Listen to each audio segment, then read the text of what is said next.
Maka Lung Tuan dalam kesempatan mengajak kepada seluruh para tim dan para jamaah sekalian agar kita pertama berpolitik. Berpolitik itu mesti.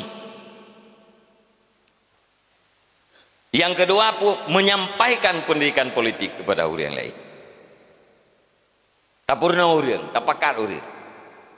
Karena kadang-kadang apabila kita yang get hantar tim jak bak kotak suara, hantar tim jak pilih orang lain ni jak.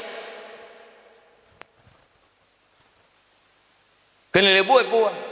Orang yang kita andalkan lalu menang orang lain pakan. Karena orang yang get becut gejak mu politik. Ya, gejak pilih kecil. Kerusan long yang masalah pilih kecil, longnya tungku. Yang tunggu-tunggu baju, hana gejak melasah gak pilih kecil. Hana gejak gak pilih DPR. Orang lain gejak mendung. Menang juga. Bukan yang diharapkan. Maka dalam mazhab kita yang para ulama-ulama kita yang memutuskan bahwa golput itu haram. Golput hana yak pilih, anjir. Pakai hanjit karena kita bertanggung jawab. DPR Kabupaten, DPRA, DPR RI, Bupati, Wali Kota, Gubernur, Presiden, itu adalah semuanya bagaikan anak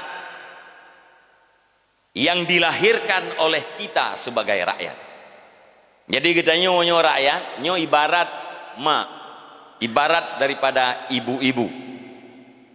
Lewat rahim kita rakyat, lahirlah DPR, lahirlah bupati, lahirlah gubernur dan presiden. Pertanyaannya, bagaimana anak? Jawabannya tergantung kepada orang tuanya.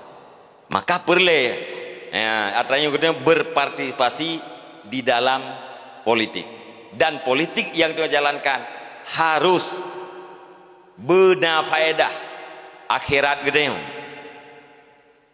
Mesti drone sebagai tim, drone sebagai puakan para pemilih, netim kerja kelong tadi, netim jak pilih. Karena harapan pun ingin mewujudkan cita-cita para ulama. Putra cita-cita para ulama genep pelahir pemimpin yang berpikir masalah kepada agama dan masalah terhadap kehidupan, menyenyan kasat kerja nyan kasat nejak pilih pasti na faedah uro akhirat.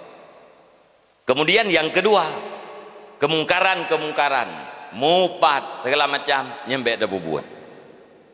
Karena orang jatah tamang surga akan tertahan di pintu surga apabila dia masih punya kaitan dengan hamba Allah Subhanahu wa taala. Kesalahan dengan hamba tidak ada maafnya di sisi Allah sebelum dimaafkan oleh hamba itu sendiri. Maka baik buat. Nya miadron ka setuju ngelung nemekat lu. Urang lain gemekat urang lain. Idron setuju ngelung nemekat lung nepegah barang drone get. Urang lain ni mekat barang droi pegah barang droi get. Yang baik tak pubruk gop. Karena orang yang melakukan fitnah itu tidak ada istilah menang. Orang yang berbuat tercela itu tidak ada kesuksesannya. Tapi katanya yang berbuat baik, ya sekalipun puakeun talu kadang-kadang dalam zahir. Ati katanya serang legap hana tasaud, inilah le orang lain talu hana gedupu jawab. Tapi pada batin katanya menang. Ya, contoh kalian geram tu masih. Nah, kalian geram tu masih. Contohnya di bawah.